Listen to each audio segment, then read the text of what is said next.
Matt, going up against a team like Purdue where I think 4 of their bigs are their top 4 scorers, just how exciting is that for you and Dede and the other guys to really be able to have a game that may be decided in the post tomorrow? It's really exciting. You don't get that opportunity that much in college basketball anymore where it's all perimeter laden. We have such good guards. But Purdue is a big man team, and so we got to play well if we want any chance of winning both on the offense and defensive side of the ball. Matt, John Beilein after the game Saturday really praised you and Denzel for how you've gotten better every single year. Do you see it where guys seems like they're in such a hurry to get out, sometimes they leave early. Do you see how much you've improved, and what would you say really this year has just taken you over the top? I would see how we've improved. I think coaches set up a system where it gives more responsibility as you stay in the program longer. So that gives you more opportunity to fail to succeed. So I feel like Zell and I have grown with that responsibility and succeeded more. I don't know where it would have been if we would have had our draft stock in the first round, our freshman and sophomore year, like Gary, if we would have left or not. But I'm happy with where we're at right now. Love being at Michigan State, and it's been fun 4 years. Matt, one of the things Tom talked about in your process was a year ago you sort of wanted to be the next Adrian Payne and some of those shows. When did you sort of figure out that wasn't what you needed to do for this team, and when did the post games begin to become comfortable for you? I think when I figured out I wasn't trying to be on the perimeter as much. Austin Thornton really helped with that. He was telling me fit in where you can.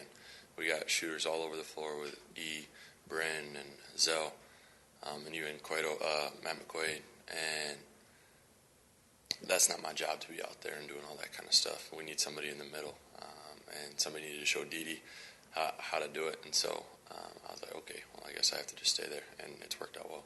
Quick follow, there's a play that you swung to Bryn in the Michigan game that you were open from 18, 19. Did you take that shot a year ago? Probably. I remember thinking about it, but I was like, you know what, Bryn's hot, and we'll get him a shot real quick, and he was shooting the lights out that day. Matt, you've always been a solid player, but it's been different here the last 3 games. Did the 3-game losing streak tick you off that much? Was it the stretch run, realizing this is it for you, or what? The emotion you've played with and the way you've played, why did the light come on? I wouldn't say it's the last 3 games. I would say pretty much since Zell's been hurt.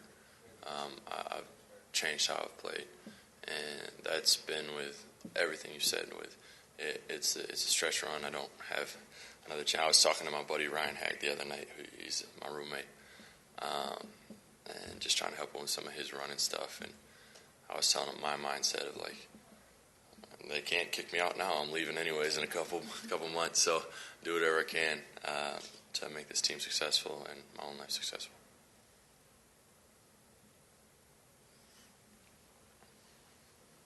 I want to specifically ask you just about going up against a Hammonds and then a Haas.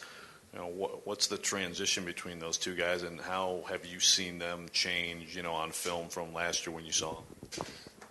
I think they're pretty similar to how they were last year. They both gotten better in the post, more confident and more consistent. But I realize I'm smaller and I lose about 30 pounds to both of them, so I'm not going to win in a wrestling match. So I have to figure out different ways to beat them, and it helps having Gavin and Dede, who both have their strengths, that we can combat them. And it's going to be a battle. It's going to be fun to watch. If you like old school basketball, we're going to be throwing punches, so it's going to be fun.